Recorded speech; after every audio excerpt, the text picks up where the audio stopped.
Hello friends. आज हम एक ऐसे रहस्य के पीछे जा रहे हैं जिसकी चर्चा आज भी लोगों के दिलों में है। और ये घटना है डैटलॉव पास की घटना। इस घटना का समय था 1959, जब 9 प्रो यात्री एक अद्वितीय पर्वतीय सफ़र के लिए एक ग्रुप बनकर निकले थे, लेकिन उनकी वापसी कभी नहीं हुई। उनके पैरों के नीचे बर्फ के बीच जिंदगी की तलाश में जी रहे इन यात्रियों की हालत ने हम सबको चौंका दिया। लेकिन यहाँ के गैर साधारण मौत का सिलसिला तभी रुका जब हमें मिले उनकी अद्भुत चोटें, खुदाई और पहेलियाँ, जिनका उत्तर आज भी नहीं मिला है। क्या हुआ था उस रात? कौन था इन यात्रियों के पीछे? और क्या थी वे अद्वितीय चिन्हों की वजह? यह सवाल आज भी बिना जवाब के हैं और हम इस डैटलॉव पास रहस्य को सुलझाने की कोशिश में हैं। तो चलिए हम इस अद्वितीय घटना के पीछे के राज की खोज में निकलते हैं।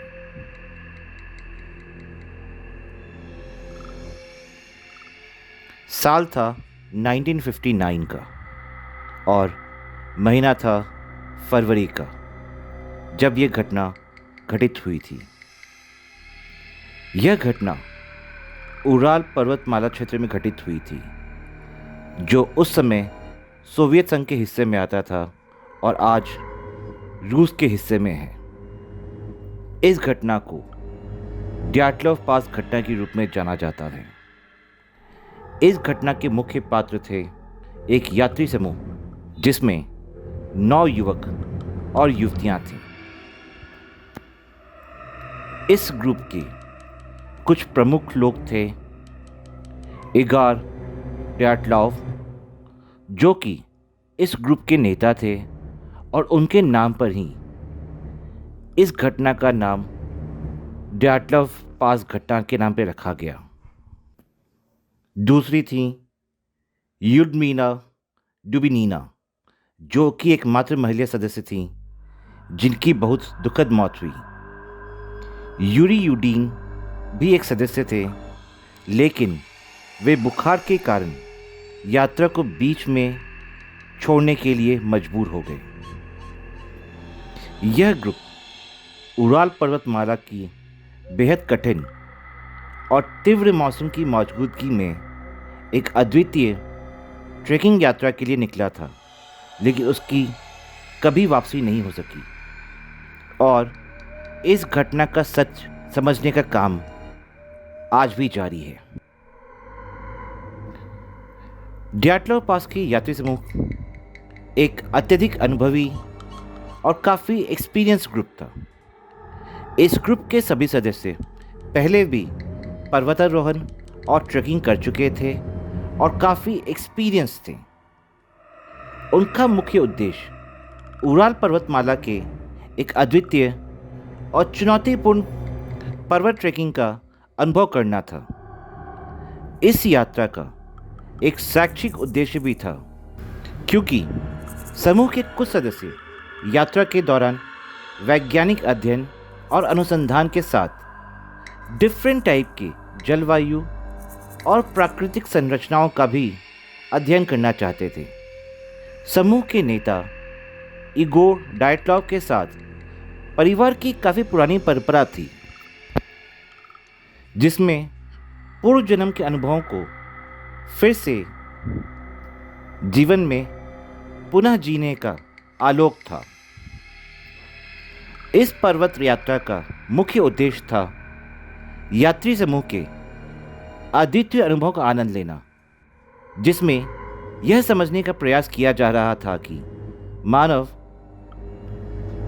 कितनी जिंदगी की तलाश में होते हैं जब वे प्राकृतिक और अनुसंधानी अद्भुतियों के नज़दीक होते हैं। यह यात्रा अत्यधिक कठिन और अनुभवी यात्री समूह के लिए थी, लेकिन दुर्भाग्यवश यह यात्रा एक एजुकेशन या साइंटिफिक एक्सपीडिशन की जगह पे एक अनसॉल्व मिस्ट्री बनकर के रह गई।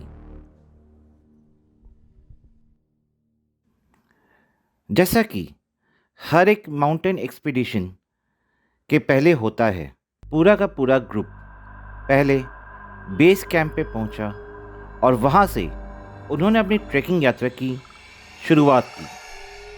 वे अपने बेस कैंप से निकले और उराल पर्वतमाला की ओर अपना सफ़र आरंभ किया। समूह का सफ़र अत्यधिक ठंडी, ताज़ा बर्फ और मुश्किल पर्वतीय रास्तों के साथ चल रहा था। यह यात्रा कुशल और अनुभवी यात्रियों के लिए बड़ी चुनौतियों से भरपूर थी।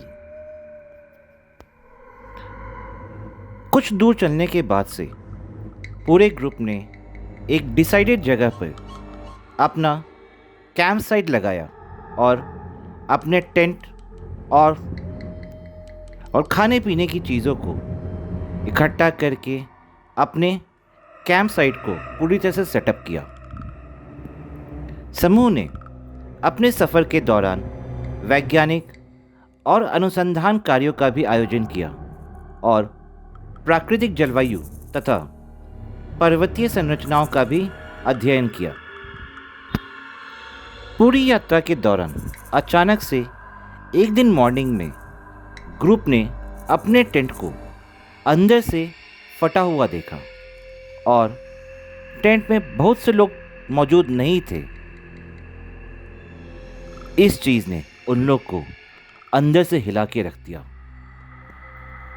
टेंट के अंदर से फटे जाने होने की खोज के बाद पूरे ग्रुप ने बहुत सारी ऐसी घटनाओं का सामना किया जिससे उन्हें काफ़ी चोटें भी पहुंची और बहुत सारे लोगों के छोड़े हुए कपड़े भी मिले।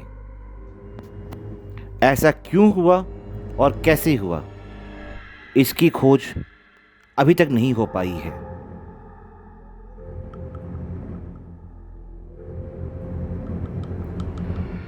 ये जो पूरा ग्रुप जो एक्सपीडिशन के लिए निकला था, उनमें से कुछ सदस्यों पर जो चोटें लगी थी वो अद्वितीय और गंभीर थी। इनमें खूबसूरती के साथ साथ गर्मी की भी चोटें शामिल थीं, जैसा कि ताज़ा बर्फ़ के प्रभाव के कारण दिखाई देता है। कुछ यात्री अद्वितीय रूप से अवस्थाओं में थे, जैसा कि उनके वस्त्रों को पीछे छोड़ दिया गया था। यह घटना अद्वितीय इसलिए थी क्योंकि इतने ठंड भरे मौसम में उन्होंने कपड़ों को पीछे क्यों छोड़ दिया था। यह बहुत सारे सवालों को उठाता है। समूह के सदस्यों की मौत की समय रेखा भी चुनौतीपूर्ण थी। कुछ लोगों की मौत ताज़ा जीवाणुओं के कारण हुई थी और जबकि कुछ अन्य की मौत का कारण अद्वितीय चोटें और जंगल में मिलने वाले खाद्य की गठरी के लिए निर्धारित किया गया था। ये सभी विवरण इस घटना को और भी रहस्यमय और कंफ्यूजिंग बनाते हैं, जिससे उनका समझना और अधिक कठिन हो जाता है। डैटलर पास घटना के बारे में बहुत सारे एक्सपर्ट लोगों के होने के बावजूद भी इसके अद्वितीय और अनसुलझे पहलू आज भी एक बहुत बड़ा रहस्य बने हुए हैं।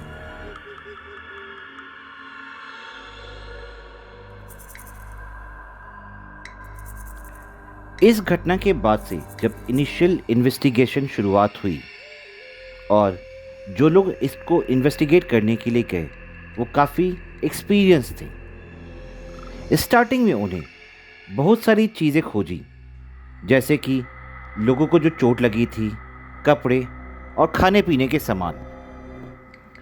ये जो चीज़ें मिली थी, इससे जो इन्वेस्टिगेटर थे यानी जो जांचकर्ता थे वह भी काफ़ी हैरान थे, क्योंकि कुछ चोटें और चोट के जो प्रतीक थे वो काफ़ी अद्वितीय थे और जो कपड़े पीछे छोड़े गए थे वह काफ़ी क्वेश्चन पूछते थे कि ऐसा क्यों किया गया होगा। स्टार्टिंग इन्वेस्टिगेशन के बाद से जो सवाल थे वह जवाबों से भी आगे बढ़ रहे थे कि लोगों को ऐसी चोटें क्यों लगी, लोगों ने अपने कपड़े पीछे क्यों छोड़े, ऐसा क्यों हुआ, वैसा क्यों हुआ। ये सारी जो चीज़ें थीं इनका कोई सटीक जवाब नहीं मिल रहा था, जबकि इन्वेस्टिगेशन में मिली हुई चीज़ें और भी सवाल पे सवाल बढ़ाए जा रही थीं।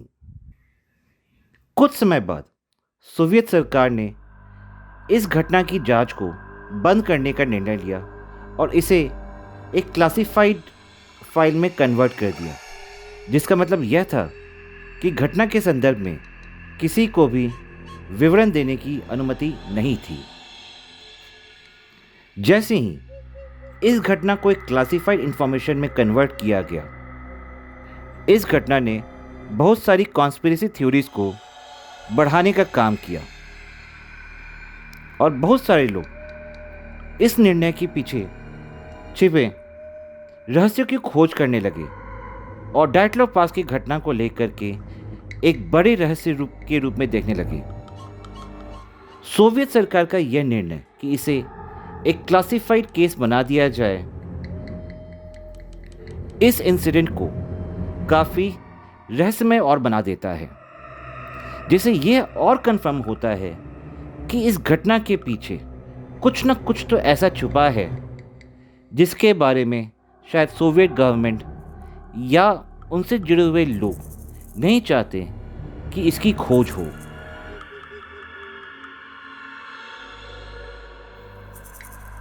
वैसे तो इस पूरे इंसिडेंट को लेकर के बहुत सारी कॉन्स्पिरेसी थ्योरीज दी गई हैं, लेकिन कुछ थ्योरीज जो सबसे अधिक प्रसिद्ध हैं उनको लेकर के हम इस वीडियो में कुछ आगे बात करेंगे और हर उस थ्योरीज के अगेंस्ट में क्यों उस थ्योरीज को मना किया जा सकता है या काटा जा सकता है, इस चीज़ों के लेकर भी चर्चा करेंगे।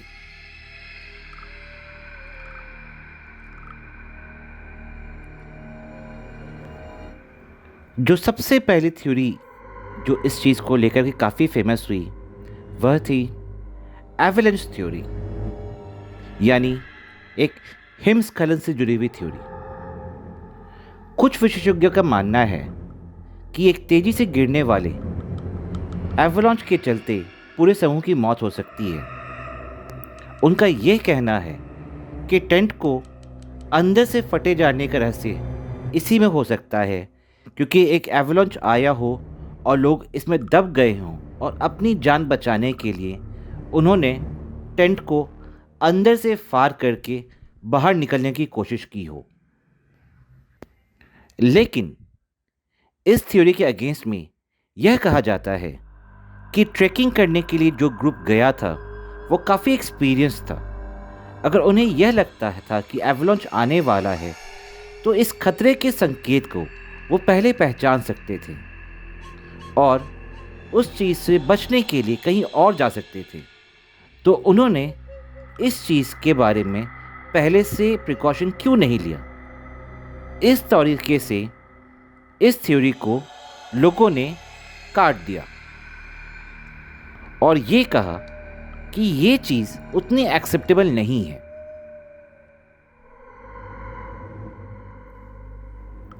कॉन्स्पिरेसी थ्योरी के सेकेंड पॉइंट पे आती है वह थ्योरी जिसका नाम दिया गया इंफ्रासाउंड थ्योरी। अब इस थ्योरी के अनुसार इन्वायरमेंट में अलग तरह के इंफ्रासाउंड उत्पन्न करने की क्षमता है, जिससे ये जो तरंगे हैं लोगों के मनोवैज्ञानिक दबाव डालती हैं और अलग तरह के दिलचस्प प्रभाव बना सकती हैं, जिसके कारण डर और भ्रम का एक भयावह वातावरण बन जाता है।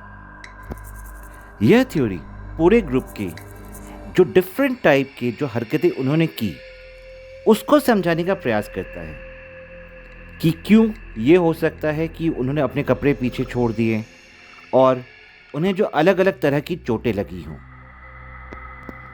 वैसे जो साइंटिस्ट थे वो इस थ्योरी को नकारने के लिए जो कहते हैं कि ये जो थ्योरी है अभी तक प्रैक्टिकली और साइंटिफिकली प्रूफ नहीं हुई है, इसीलिए सिर्फ ये एक पॉइंट को इंडिकेट करता है। और कुछ साइंटिस्ट यह मानते हैं कि ये थ्योरी उनके जो यात्री थे उनकी विचारशीलता और दर्दनाक मौत को एक साइंटिफिक तरीके से प्रूफ नहीं कर सकती है।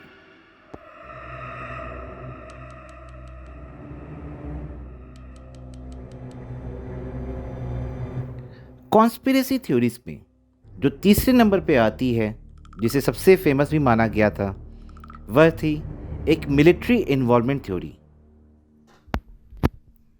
यह थ्योरी इस चीज़ पे पॉइंट करती है कि हो सकता है कि इस सभी चीज़ों में मिलिट्री इन्वॉल्वमेंट हो, जो कि पूरे के पूरे ग्रुप को एक खतरे में डाल सकती है। कुछ लोग का ये भी मानना है क्योंकि इसमें मिलिट्री इन्वॉल्वमेंट थी, इसीलिए गवर्नमेंट ने पूरे के पूरे मैटर को एक क्लासिफाइड इंफॉर्मेशन के तौर पर बंद कर दिया। और उनका ये भी मानना था कि अगर इस पूरे इंसिडेंट में कोई मिलिट्री इन्वॉल्वमेंट नहीं है तो क्यों पूरी चीज़ों की पूरी तरह से जांच पूरे हुए बिना ही गवर्नमेंट ने इसे एक क्लासिफाइड इंफॉर्मेशन की तरह पे बंद कर दिया, ना कि एक अनसॉल्व मिस्ट्री के तौर पे। लेकिन कुछ लोग यह भी कहते हैं कि यह थ्योरी कोई एक सटीक प्रमाण नहीं है और यह सिर्फ एक संदेह के तौर पर आधारित है। सोवियत सरकार के द्वारा इस घटना को गोपनीय घोषित करने के बावजूद इसका सीधा संबंध यात्री समूह के मौत से नहीं जोड़ा जा सकता है।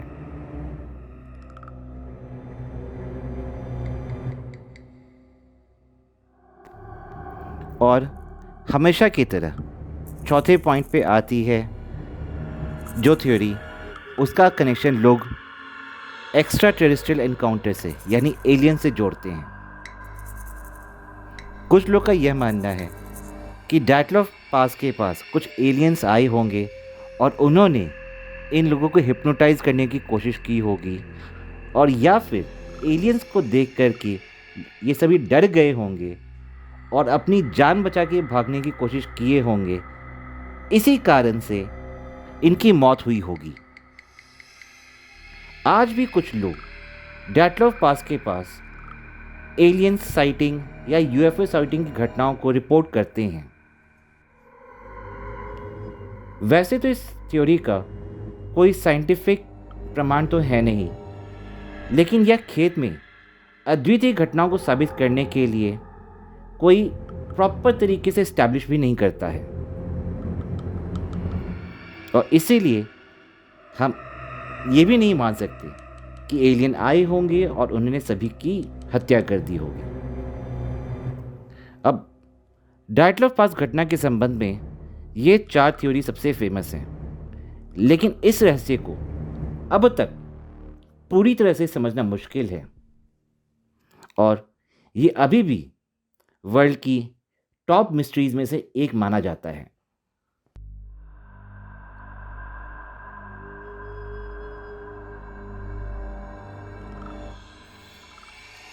सो फ्रेंड्स, अब इस व्लॉग को हम यहीं पे कंक्लूड करते हैं। आपको क्या लगता है डैटलॉफ पास में क्या हुआ होगा?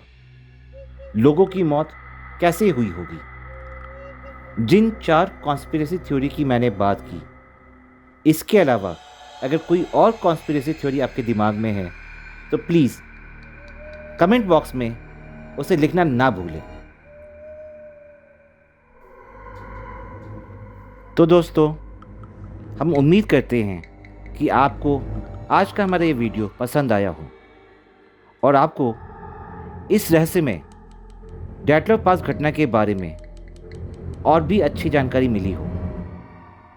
अगर आप चाहते हैं कि हम आगे भी ऐसे इंटरेस्टिंग अनसॉल्व्ड मिस्ट्री के बारे में आपके पास लेकर के आए, तो हमारे चैनल को लाइक और सब्सक्राइब करना ना भूलें और साथ ही अपने दोस्तों के साथ शेयर करना ना भूलें। फिर मिलते हैं अगले व्लॉग में। तब तक के लिए टेक केयर।